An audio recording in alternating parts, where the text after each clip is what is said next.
Hey guys, Matthew Hunter here again.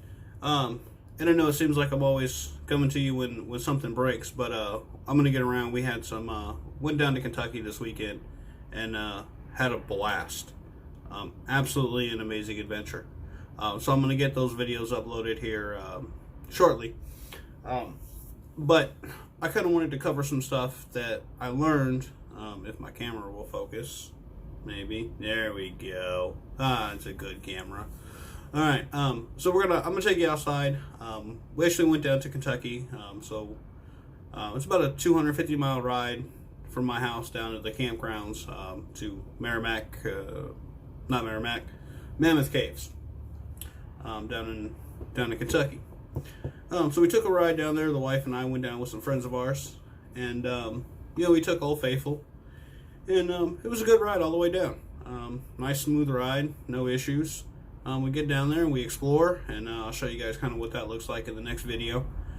But we had fun. So we pack up on Sunday morning and we head out and pull out, and I do my spot check. I check the tires. I check all the safety. Do my last minute flight prep checks, and my camera doesn't like to focus today. All right, there we go. All right. I don't know, maybe the camera's tired. So we do all that, and we get down to Owensboro, Kentucky, and I blow a tire. Not a real big deal. We've all had a flat tire. It just kind of hinders the progress. But friends of ours who we were traveling with were nice enough to run by Walmart and grab us the stuff we needed, and I throw the spare on, and we start going. Didn't do a whole lot of damage. I think it bent the frame a little bit, which I can fix. And we get going on down the road, and we're chugging along. We're a couple hours behind, but not a real big deal. I mean, when you travel and you get out, sometimes some of the mishaps are part of the adventure. So we get about 100 miles down the road again, and this time now it's about 9:30 at night. It's dark. Anybody who travels interstates in the Midwest knows that when it gets dark on some of these straight line interstates, it gets pretty dangerous.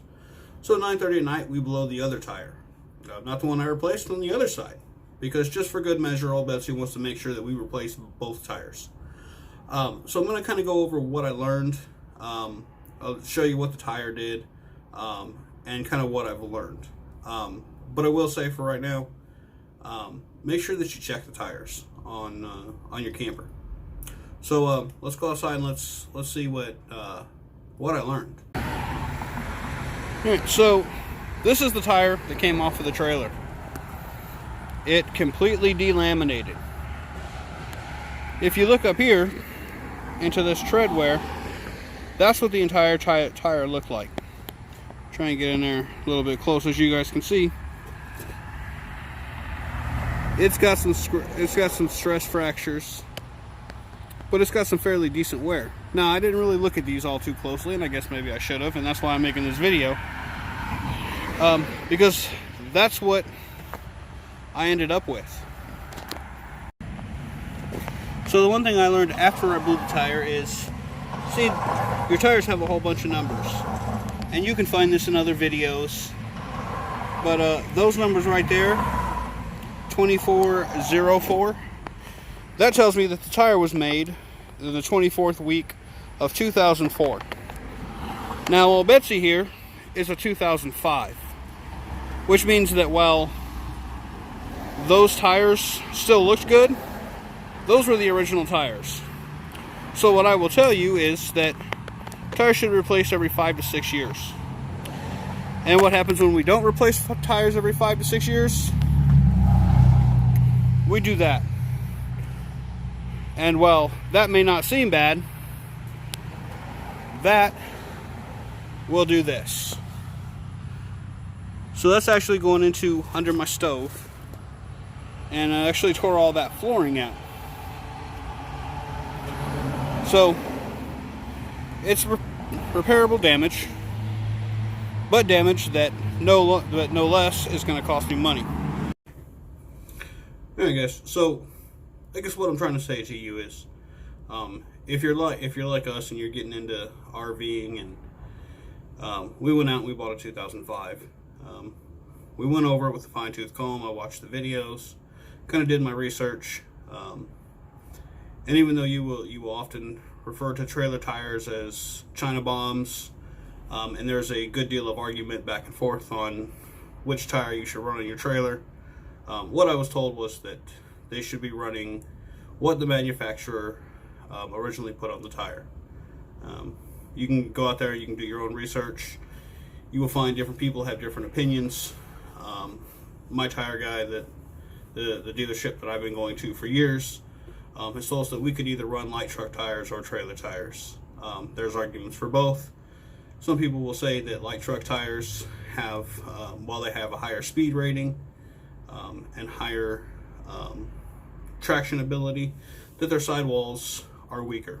So they're not designed to set like trailers set. So you might get more life out of a light truck tire as far as the tread wear goes, but your sidewalls are not going to stand up to the amount of setting that trailer tires do. Trailer tires have a thicker sidewall and are designed to set for longer periods of time. So you guys can do your own research. I'm not going to get into the liability of recommending what you should put on there. I went ahead and put trailer tires back on my camper because that's what was on there when I bought it. That's what my trailer guy recommended. But at any rate, make the investment. I think I spent about $100 per tire. So make the $200 investment. We buy a lot of gadgets. You can watch a lot of videos. There's a lot of people who have different things that they buy, different stuff that they have to keep in their camper. I will tell you from experience that a 300-mile trip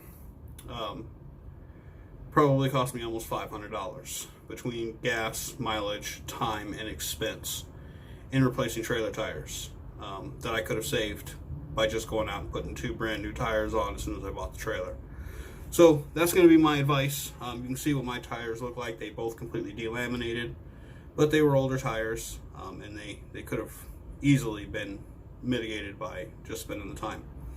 And then I've got to fix the floor. So we don't even know what the cost of that is.